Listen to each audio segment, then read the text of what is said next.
কিরে টাকা হাতে কান দিলি কে? বই নে বা। ভিডিওতে দেখেন এই ছেলেটা কত বড় একটা বেয়াদব। আমি তো মনে করি এইরকম বেয়াদব ছেলে প্রত্যেকটি ঘরে একটি একটি করে থাকা প্রয়োজন। আর এরকম বেয়াদব ছেলে ঘরে থাকলে কি হবে আসেন ভিডিওতে দেখি। আরে মামা তুমি ভালো আছো? এই তো ভালো আছি, তুই ভালো আছিস? হ্যাঁ। তোর আব্বা মা কই? আব্বা মা তো ভিতরে। মামা আমার জন্য কিছু আনো? কই আর দিস বুঝলাম না। এ বাবা, বাবা, আম্মা দেখো কে আইছে, দেখো মামা আইছে। আম্মা এই তো চিল্লাস কেন রে?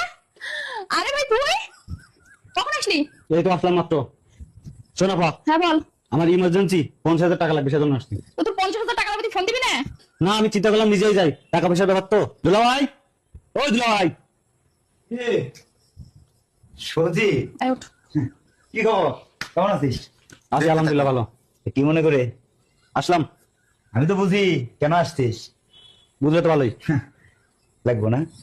হ্যাঁ দেখছো তোমার ভাই, যখনই টাকার দরকার দুলা ভাই দুলা ভাই, আদিক্ষে টাকা নেওয়া শেষ আর একটা ফোনও পাওয়া যায় না, তখন খুবই ব্যস্ত মিনিস্টার। আর 1000 পেছাল রাখেন। চিন্তা করছি বন্ধু বান্ধব মিলে পিকনিকে যাবো, বোট পিকনিক। টাকা লাগবে। টাকা লাগলে দিবি, তো দুলাভাই কি বারণ করছে? তাহলে কত লাগবে? দুলা ভাই, বোট ভাড়াতে একজনের 5,000 টাকা সবাই দিয়ে দিছে, বুঝছেন? দশ দিলে হইবো? কি বলেন দুলা ভাই, বোট ভাড়া দেওয়া লাগবে 5,000, আর এদিক সেদিক খরচ আছে না, 1,050 দিলে হবে। যাও 50,000 টাকাটা বাড়ি দিয়ে আচ্ছা খাওয়া দাওয়া করে যাস, আমি অফিসে গেলাম। আচ্ছা, এই যে নে, গোনে নে। গোনা লাগবে না আর। আরে দাদি তুমি ভিতরে আসো। আব্বু তুমি একটু চাপো তো। দাদি আনে বসো। বুঝলাম না ভালো আছো দাদু ভাই? হ্যাঁ ভালো আছি, তুমি ভালো আছো? হ্যাঁ ভালো আছে। কি ব্যাপার মা, তুমি না জানায়া হঠাৎ করে ঢাকা চলে আসলা? আব্বু তুমি একটু চাপো তো। আম্মু দাদি লাগে কিছু নাস্তা নিয়ে আসছো। শোন রে বাবা, তুই যখন চাকরির জন্য টাকা দরকার ছিল তখন তো আমি বাড়িটা বন্ধক রেখে চেয়ারম্যানের কাছ থেকে 1.5 লক্ষ টাকা আনি দিয়েছিলাম।